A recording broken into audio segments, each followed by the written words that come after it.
San Jose, police have not mentioned a motive. Deadly car crash shut down part of Highway 13 near Oakland early this morning. Officials say that car crashed into a tree and then caught fire at around 3 a.m. That shut down lanes for several hours. No word yet on what caused the crash nor how many people were involved. In the North Bay, city workers in Novato are on strike for the second day in a row. Yesterday, workers were outside Novato City Hall. Street maintenance workers, building inspectors, and park and rec staff are demanding better salaries and help with staffing shortages. The union members say information on the city's own website proves Novato has the money to pay them more. From revenue generated by Measure M, that is an increase in sales tax that voters approved in November. I've had a few coworkers that have actually left to other jurisdictions. When they live here in the city, they've gone to other neighboring jurisdictions because they pay higher. I see the kind of rotating door all the time, and it's just, Novato unfortunately has kind of, gained that reputation. Well, the city says their labor negotiation team has offered 11% raises over 3 years for all employees, with 24% for some, but they say the union decided to strike instead of continuing negotiations. All right, it is warm and sunny around much of the Bay Area. Let's get a check on our first alert forecast with meteorologist Jessica Birch. Warm weather for this Wednesday forecast. That's the trend widespread throughout the Bay Area today. I mean, look at Antioch this afternoon. 97 degrees as high pressure moves in. It's warming us up. It's drying us up. We're going to see sunny skies widespread throughout the Bay today. Even places like Half Moon Bay, 66 degrees. We're starting to see a little bit of a warm up along the coast too.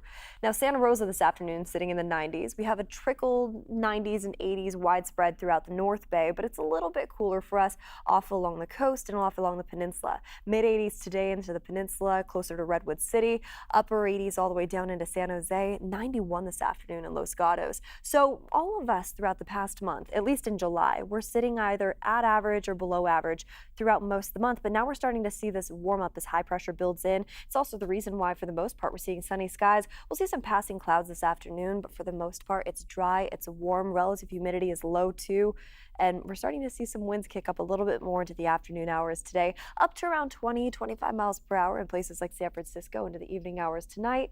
A little bit lighter for our friends off into the Santa Clara Valley, the Tri-Valley area, and along the Delta too. So a few days ago, we were dealing with some stronger winds. Now, when you factor strong winds, low relative humidity, and warm temperatures together, of course, fire weather conditions could be a concern. So right now, we're just keeping a close eye on that, especially as this heat sticks around for the next couple days. The Climate Prediction Center is showing above normal conditions for us here in the Bay Area throughout the next 6 to 10 days, and that lines up exactly with what the numbers you see behind me are showing.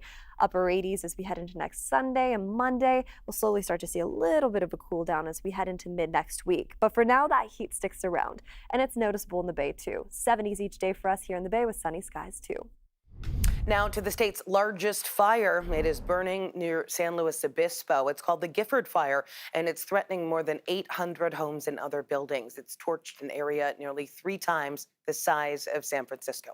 CAL FIRE says the flames burning in the Los Padres National Forest are just about 9% contained. Evacuation orders still in place for parts of San Luis Obispo and Santa Barbara counties. Highway 166 remains closed between Highway 101 and Cuyama. Bay Area fire crews are heading down to help tackle these Central Coast flames. Veronica Macias tells us how Marin Fire is joining the fight.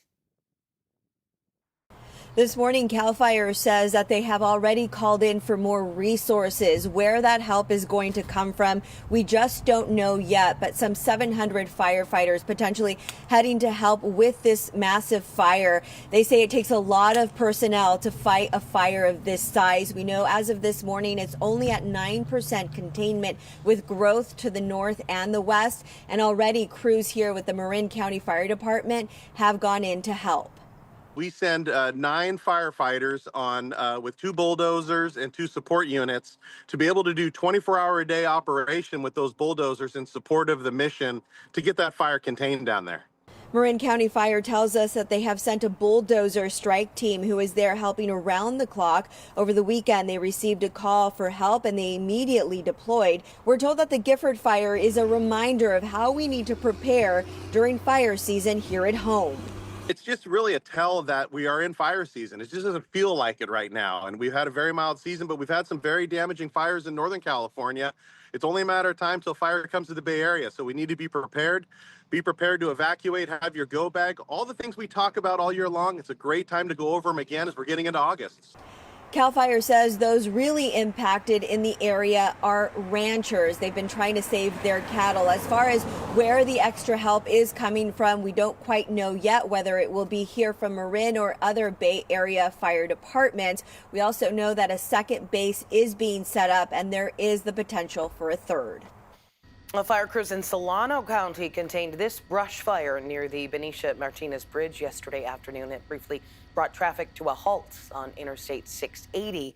And in Alameda County, CAL FIRE contained this brush fire in Sonol at one point yesterday afternoon. It was burning very close to some power lines near Calaveras Road, but nothing was damaged. It is that time of year when students start heading back to school, ready or not. And today is the first day back for some kids in the East Bay. This is at Castro Valley Elementary this morning, where it is the first day for the district. If the school year snuck up on you, you are certainly not alone. Our photojournalist spoke with some parents and students who told us the summer just flew by. What do you think, Athena? Too short. It was Too short? I feel that it's a lot shorter now than it was when I went to school. That's for sure. I think they're only doing 2 months now when we used to get 3. It is also back to school today for Mount Diablo Unified, and students at 3 of its elementary schools returned to some big changes on campus. Mount Diablo Elementary, Rio Vista Elementary, and Meadow Homes Elementary went through a year and a half of renovations. The goal was to modernize the schools to better meet the needs of teachers and students. It's not just new paints and windows. The schools got upgraded technology, new emergency response systems, improved ADA accessibility, and more. Parents, students, and staff got a sneak peek yesterday at a ribbon-cutting ceremony at Mount Diablo Elementary. This just shows like we put our students and our communities at our center, and this is just a small give back that we can give to our students to say, hey, we care about you and we want to create the most up-to-date, practical learning environment possible for you to be able to get educated at our schools. The renovations were funded by the Measure J bond, which provided $150 million for upgrades and modernization. So along with the Mount Diablo Unified and the Castro Valley Unified School Districts, New Haven Unified, Antioch Unified, and Brentwood Union are all back to school today. Still ahead here on CBS News Bay Area. Scary news out of the South Bay. Some dogs are getting sick and at least one has died. The mysterious illness plaguing a South Bay dog park. Plus, San Jose police using AI to bridge a gap in the community. While some critics say it's doing exactly the opposite. In the Bay Area, a new WNBA franchise is taking flight. Catch this first-in-a-lifetime inaugural season as the Golden State Valkyries play live on KPIX and Pix Plus.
Well, it's a warm day for us here in the Bay Area. We're already up into the mid-90s today for this midweek forecast. Tomorrow it tapers off just a little bit, but then we're in for even warmer weather as we head into Friday.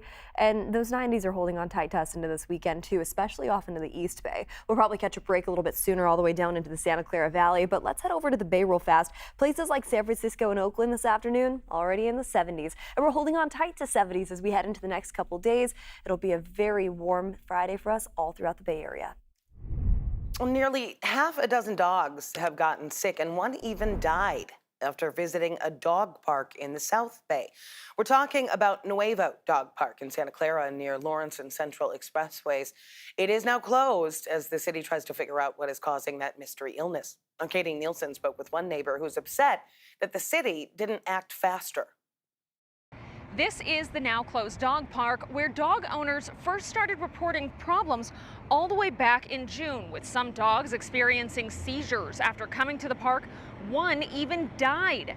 Many dog owners who come here on a regular basis say the city should be doing more, not only to help, but also to warn people.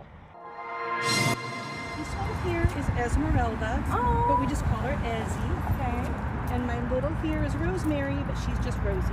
Marianne St. George lives within walking distance of Novato Dog Park in Santa Clara and would come to the park at least 3 to 4 days a week with her 2 dogs, until recently when the city closed the park. When we first saw the sign, the latch was gone on the gate, and so we assumed it was closed due to vandalism. In the middle of July, Marianne had to keep her dogs home anyway because both were sick for over a week. As I just took my dogs to the vet because they had diarrhea. Is it related? I have no idea. After looking at the sign that talks about the symptoms of this mystery illness that has impacted other dogs, Marianne says she's going to call the city. I'm concerned. I think it's reasonable to say that my dogs may well be impacted by that same thing. Representatives with the city of Santa Clara say over the past 2 months, they've received complaints about dogs getting sick after visiting Novato Dog Park. And last week, they got a report of a dog dying the same day as a visit to the park. The city released a statement saying the health and safety of Santa Clara residents, including their 4-legged companions, is a top priority. We do not use pesticides in any of our dog parks, and all are regularly cleaned with pet and eco-friendly products. The city is now doing testing to try to figure out what is making the dogs sick. Marianne says she's relieved the city is investigating, but says it shouldn't have taken so long for it to be addressed. Whatever it is that happened to the other dogs, hopefully it either wasn't the same thing or they got the mild side of it, but definitely concerned and frustrated.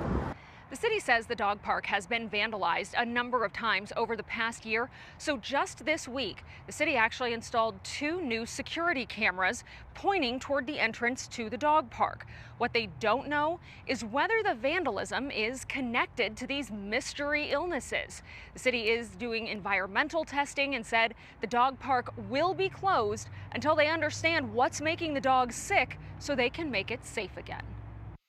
A new video from the CHP shows a tense and dangerous situation that happened in Petaluma this week. Officers from Santa Rosa were called because there was a black SUV swerving along 101 on Monday. The driver reportedly had a 2-year-old toddler in her lap, and she was shouting at other drivers on the freeway.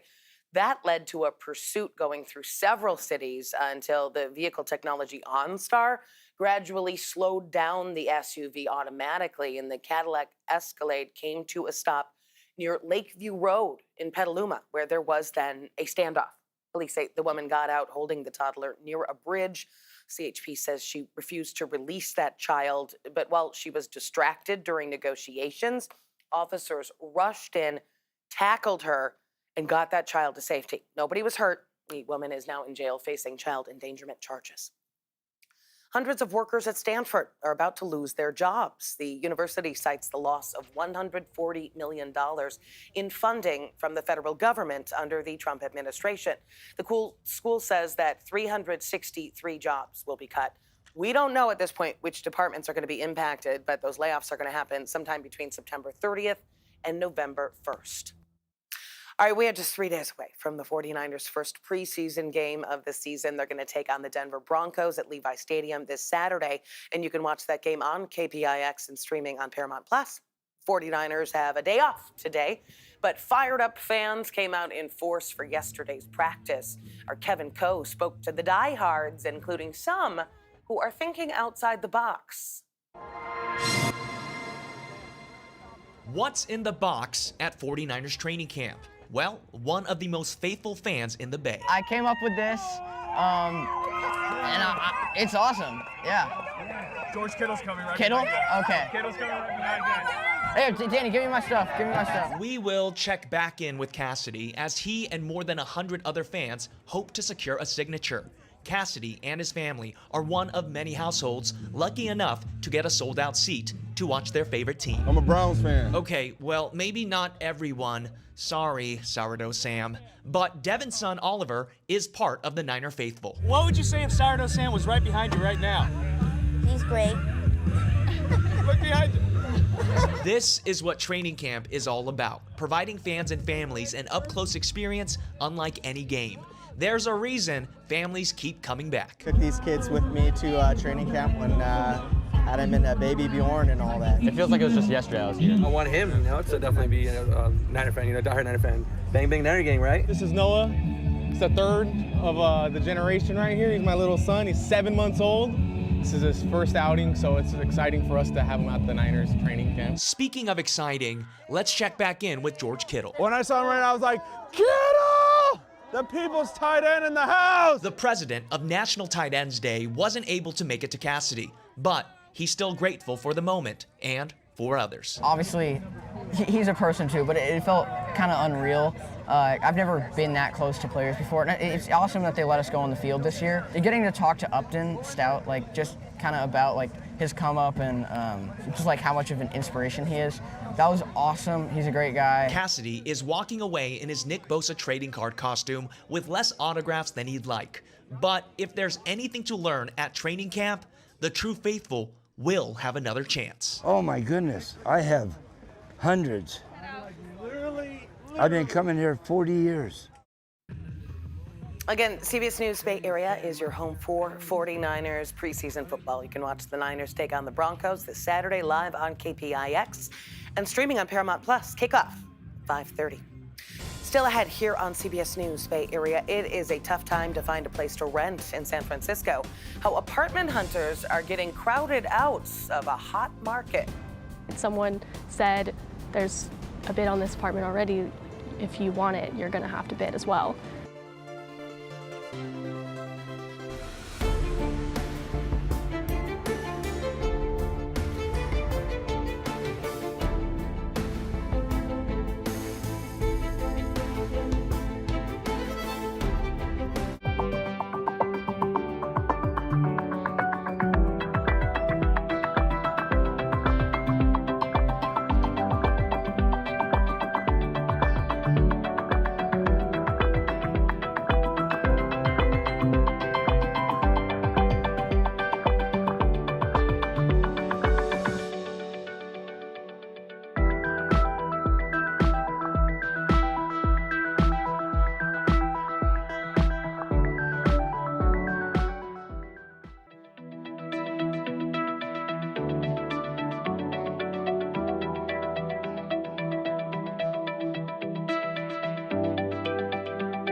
So this midweek warm up, it's here, guys. And as we head into this afternoon, we're going to see plenty of sunshine throughout most of the bay, with the exception of the coast holding on tight to those clouds. We'll see some passing clouds just around 3 or 4 o'clock. But other than that, it stays dry and warm for us. Tomorrow morning, we'll see a little bit more mist along the coast, though. That's in the early morning hours, so you might need the windshield wipers for that early morning commute. And I know school is about to come back into session, too, so we might be able to see that as we head into the next couple weeks of those early morning hours as well. But here's the other big story for us. We've been dealing with warm weather, dry conditions, and some breezy conditions, too. Now, today, the winds are actually a little bit lighter compared to yesterday and the day before, which is good news because fire weather conditions are definitely possible when you factor those three things together.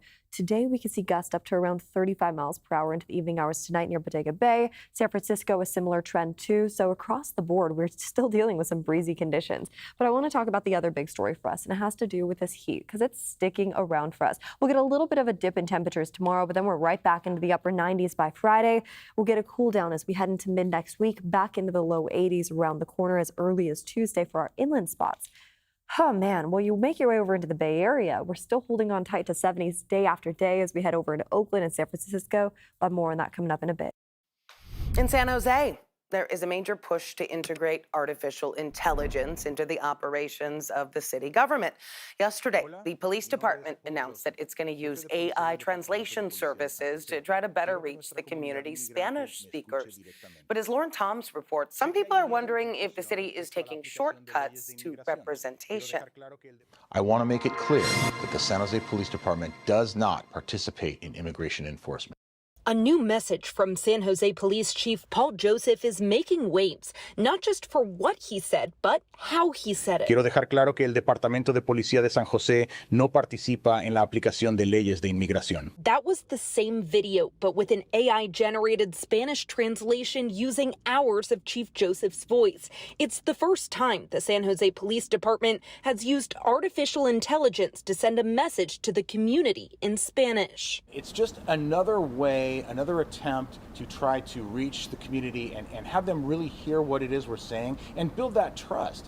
And if hearing me speak it in AI-generated Spanish helps build that trust, then I think it's absolutely the way to go. With 24% of San Jose households speaking Spanish, the department says the video was about building trust as federal immigration arrests rise across the region. But some members of the community, like immigration organizer Lori Valdez, question why a native Spanish-speaking human within the department couldn't have delivered the same message. If he couldn't speak it, he should have got one of his officers who can speak it, not use AI. That's like a joke to me. That's just like a slap in the face for the Latino community. She says while the message matters more than ever, how it's delivered carries more weight. You can't police community you can't even communicate with. And you can't say you care about them if you're using AI, and other things could come from that. Chief Joseph knows trust is fragile. He says the department has seen a drop in domestic disturbance reports in recent months, something he worries may be driven by fear of deportation. If people are afraid that contacting the police when they are the victims of a crime could lead to them being deported, perhaps they would not. So if this helps people to feel that when they need our help, they can call us, it's all worth it.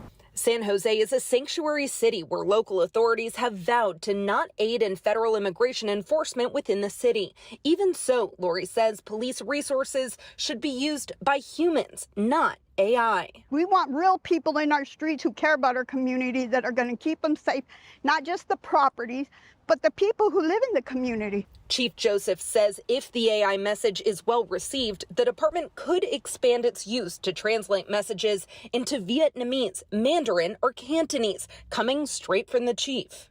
With this rich, diverse community, all the different languages that are spoken in San Jose, I think this is an opportunity for us to more closely reach the community. So yes, I do see additional future possibilities for this. And in a city where more than half of households speak a language other than English, the question may not be if police use AI, but how they use it and whether the community truly feels heard.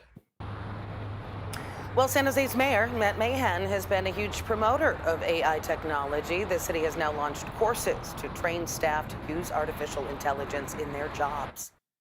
Well, it has been called the unofficial landmark of Petaluma, and now the community is coming together to try to save the hatchery neon sign that is on Petaluma Boulevard North. Organizers are putting together a fundraiser that would refurbish the 90-year-old sign. Catherine Reinhardt, who put the fundraiser together, says after all these years, it needs electrical repairs and a new coat of paint. The plan also includes new lettering that would bring back the original baby chicks print. I think it brings people a lot of joy, just driving by and seeing that little chick there. It's a reminder of our roots as a poultry capital of the egg basket of the world. Reinhardt says they are looking to raise $22,000, and once they hit that target, restoring the sign should only take about 6 weeks. Coming up in our next half hour here on CBS News Bay Area, if you have been looking for a new place to rent, you might have been facing some brutal competition.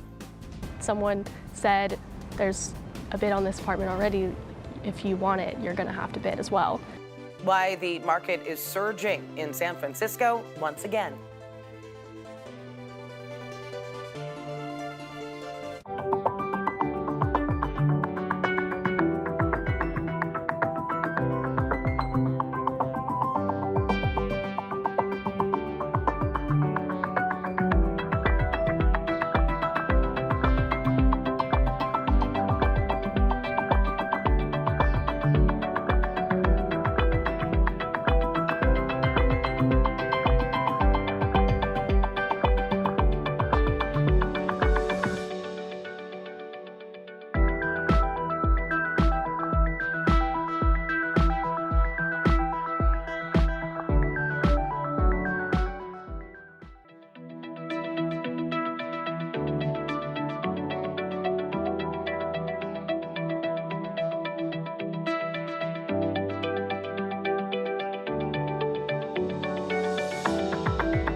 You're streaming CBS News Bay Area. Thanks for staying with us this Wednesday. I'm Ann Makovic. Here is another look at some of our news headlines. Breaking news from Georgia, where officials say at least 5 soldiers have been shot at Fort Stewart Army Base. A suspect is in custody. The calls for an active shooter came in just before 8 a.m. and the fort was locked down. The injured soldiers were rushed to the hospital. No update yet on their conditions. Today, President Trump and Apple expected to announce a new $100 billion commitment to boost manufacturing in the U.S. The president expected to make that announcement at the White House this afternoon alongside Apple CEO Tim Cook.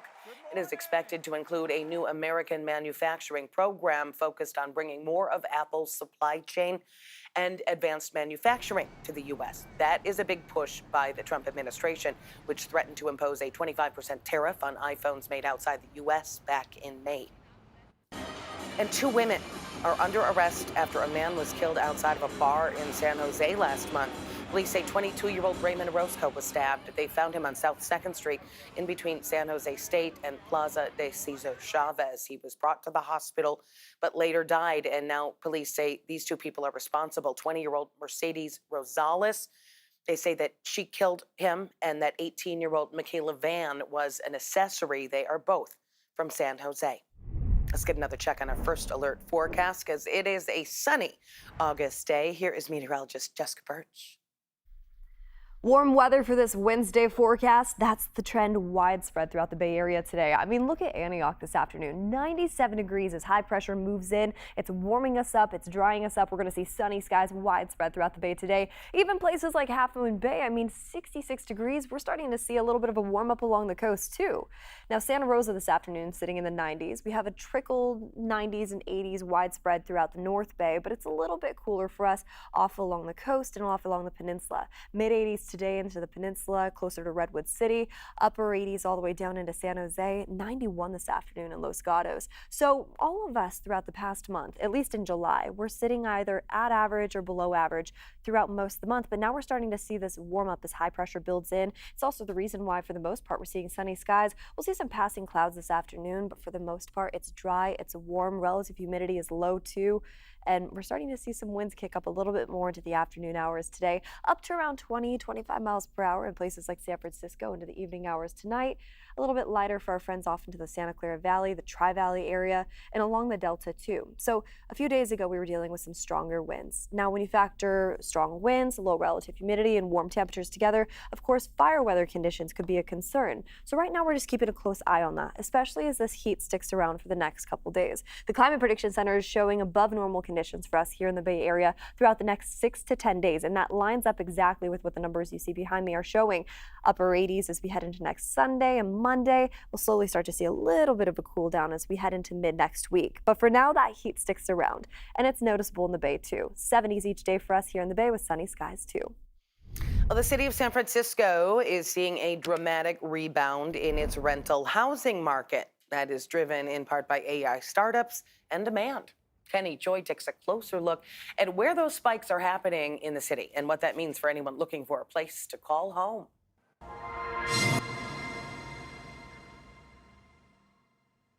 San Francisco's stunning skylines have always been a draw for apartment seekers wanting a view. Bella Otterson, who's been working in tech, found herself in a bidding war for a new place. At some point, someone said, there's a bid on this apartment already. If you want it, you're going to have to bid as well. She started noticing large groups of apartment hunters at some showings around June. That's when we started to realize it was a lot more difficult. Analysts say that's typical as the summer search for places picks up. But Otterson says looking for a place last year at the same time was vastly different. We toured 2 apartments, both of which we could have easily gotten the lease for, and had no problems. Like nothing like the things we're experiencing now. She posted on TikTok as her months-long search continued. If you're thinking about apartment searching right now in San Francisco, don't. We've gone to over 10 apartment tours so far. By the time we walk out of these apartment tours, the apartment's basically already spoken for. 1-bedrooms in San Francisco are up 13.3% to $3,400, the highest price since April 2020 and just shy of the pre-pandemic high of $3,500, according to Crystal Chen of Zumper, a digital marketplace for renters and property managers. San Francisco is having a rental resurgence right now, and that's likely driven by a surge in AI-related hiring, stricter return to office policies, and just, I think, a general revived appetite for urban living. Zumper's latest national rent index shows either flat or declining rates across the board, but San Francisco led the nation in annual rent growth. 2-bedrooms are up 16.3% to nearly $4,800. Not seen since August 2019. Areas close to the city's downtown area, which is where many offices are typically located, like Mission Bay, Soma, Hayes Valley, Civic Center. All of those neighborhoods saw rents grow in the double digits annually. For Otterson, her 4-month-long search recently came to an end. I treat it the same you would as a job search. Be on time, write a cover letter, show them that you're going to be a great resident, and be looking all the time. every day. She and 2 roommates have found a 3-bedroom apartment they love, but the search wasn't an easy one. Well, Zumper says rents on homes with 3 bedrooms in San Francisco are also up 15%, and rents on homes with 4 bedrooms are up 17%. Some of the Texas Democrats who left the state to protest a redistricting bill were temporarily evacuated from a hotel in the Chicago area where they are staying. Police and lawmakers say that was because of a bomb threat. The bomb squad searched the area and did not find anything. Illinois' governor promised to investigate the threats and to hold someone accountable. More than 50 Texas Democrats left the state to try to stop their Republican colleagues from redrawing congressional maps. Texas Governor Greg Abbott filed a lawsuit with the state Supreme Court to remove Representative Gene Wu from office, calling him the ringleader of the self-imposed exile. This is just purely insanity. First of all, this is not my seat, and it's sure as hell not Governor Abbott's seat. This seat belongs to the people of the state of Texas. What we're looking at is a governor who is conspiring with a disgraced president to use unconstitutional, illegal racial gerrymandering to destroy our communities.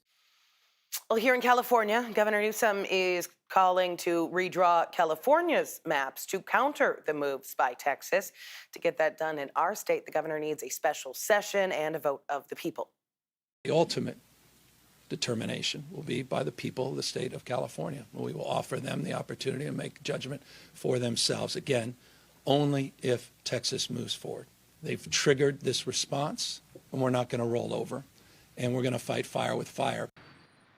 The Texas GOP's proposed map could shift the balance of power in Washington, D.C., potentially expanding the Republican slim majority in the House by eliminating 5 Democratic U.S. House seats ahead of the 2026 midterms. Today marks 80 years since the United States dropped the first atomic bomb on Hiroshima, Japan. It eventually brought an end to World War II. That bomb decimated the city, killing about 140,000 people and causing thousands more deaths due to injuries and radiation-related illnesses. 3 days later, the U.S. dropped a second atomic bomb on Nagasaki, killing another 75,000 people. This morning in Japan, people went to Hiroshima's Memorial Park to commemorate those who lost their lives. Several burned incense, prayed, some brought their families to try to pass on the memories to the next generation. The destructive power of nuclear weapons inspired a group called Veterans for Peace to advocate for a nuclear-free world. And yesterday, they sailed their boat, named the Golden Rule, into San Francisco. It is spending the month of August touring ports around the Bay Area. It's a 34-foot ketch first built in the 1950s. It's been used to sail around the world. The peace activists say the threat of nuclear war is rising. There's now 9 nuclear-armed nations around the world. Many of them are in conflict with one another. And instead of moving towards getting rid of all the nuclear weapons, as all these countries agreed to when they signed the Nuclear Non-Proliferation Treaty back in 1970, they're building more and more. Well, if you want to learn more about the Golden Rule, they are screening a new documentary on Sunday at the new Parkway Theater in Oakland. Coming up next, as the 49ers gear up for their first preseason game this Saturday, we are checking with Brock Purdy and Christian McCaffrey, how their lives have changed since becoming new dads. In the Bay Area, a new WNBA franchise is taking flight. Catch this first-in-a-lifetime inaugural season as the Golden State Valkyries play live on KPIX and Pix Plus.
It's a warm day for us here in the Bay Area. We're already up into the mid-90s today for this midweek forecast. Tomorrow it tapers off just a little bit, but then we're in for even warmer weather as we head into Friday.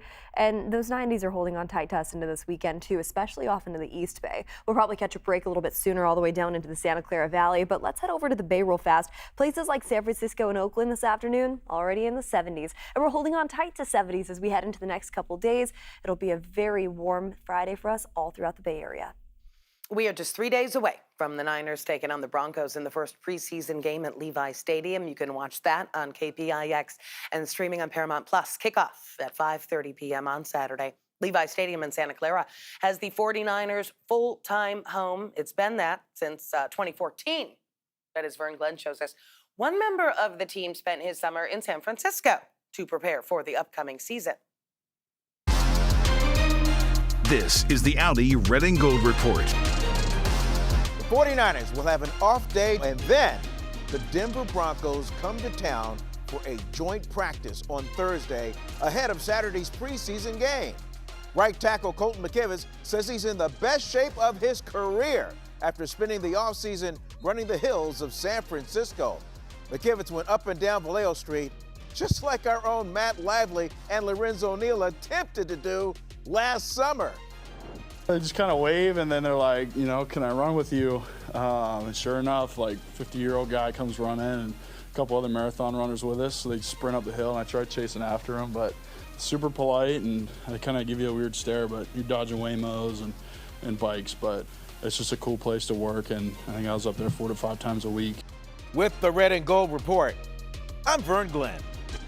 Meantime, Brock Purdy and Christian McCaffrey probably won't be spending a lot of time on the field on Saturday, but Vern tells us they're going to get to test their new dad strength when the Broncos come to town. I feel like every day somebody's having a kid, man. So, hey, let's just keep it rolling. Christian McCaffrey's wife, Olivia, gave birth to the couple's first child, Colette McCaffrey, another CMC. And that also happens to be Claire Kittle's middle name. So George Kittle was just here. And we thought it was really cool that you named your daughter after his wife. That was complete coincidence. We had no idea, but hey, she's got a great name. And then a few weeks later, the Purdys welcomed their first child, Millie Jolene Purdy. I don't know if Shanahan will go for it, but Millie could be like a check down. Yeah. Yeah, yeah, maybe. Millie, yeah. Millie. Oh, he's changed the play. Yeah, hopefully it'll be a play that I can audible to and we can score a touchdown on. So we might have to save that name for a really good play. Purdy has no problem taking chances with a football, but it's a much different game plan with his baby girl. I'm more cautious with things and doors and hallways. Like when we're holding our baby, it's just like you're now thinking about this baby and protecting it all the time. Brock can handle the play calls, but CMC may have some new material for the rest of the offense. I'll be the supplier of the dad jokes for sure. I mean, I've been a dad joke guy for a while now. My wife gets sick of it, but just more jokes in the arsenal, the better. I got 2 to leave you with. All right. I used to be addicted to soap, but I'm clean now. That's funny. It is funny. It's a good joke. And what did one slice of bread say to the other before a race? What? You're toast. That's pretty good. So there First you go. one better. That's good. Yeah, there's 2 good ones. Those are good ones. I'll write those down and keep No, them you with won't. me. I'll write them on my brain. Oh, boy. All right. CBS News Bay Area is your home for Niners preseason football. You can watch the Niners take on the Broncos this Saturday live on KPIX and streaming on Paramount Plus. Kickoff at 5:30. Golden State Valkyries are out for payback against the Aces tonight at Chase Center. You can watch that game live on Pix Plus. Tonight's game could be crucial to what the roster looks like. The WNBA's trade deadline is tomorrow, and head coach Natalie Nakasi has been playing with lineups as the team deals with several injuries. If the team wins tonight, they could roll with what they got and continue their push for the playoffs. But if they lose, it's going to be more pressure to make changes, and the Valkyries have some cap space to work with. We're going to keep an eye on that. Again, you can watch the Golden State Valkyries take on the Las Vegas Aces tonight. Pix Plus, 44 Cable 12. Our coverage starts at 6:30. And if that is not enough basketball for you, we also have the WNBA doubleheader this Saturday on Pix Plus. First, the Valkyries taking on the Los Angeles Sparks. Then it is the Chicago Sky facing the red-hot Indiana Fever, which has won 5 straight games without the injured Caitlin Clark. Coverage starts at 5 p.m. Coming up here on CBS News Bay Area, we are going to show you how some members of Gen Z are getting a crash course in workplace etiquette after their adolescent years were upended by the pandemic. People will really expect you to know things, or they're annoyed when you don't know things that you've never actually been taught. Hi, good morning.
So this midweek warm-up, it's here, guys. And as we head into this afternoon, we're going to see plenty of sunshine throughout most of the bay, with the exception of the coast holding on tight to those clouds. We'll see some passing clouds just around 3 or 4 o'clock, but other than that, it stays dry and warm for us. Tomorrow morning, we'll see a little bit more mist along the coast, though. That's in the early morning hours, so you might need the windshield wipers for that early morning commute. And I know school's about to come back into session, too, so we might be able to see that as we head into the next couple weeks of those early morning hours as well. But here's the other big story for us. We've been dealing with warm weather, dry conditions, and some breezy conditions too. Now today, the winds are actually a little bit lighter compared to yesterday and the day before, which is good news because fire weather conditions are definitely possible when you factor those 3 things together.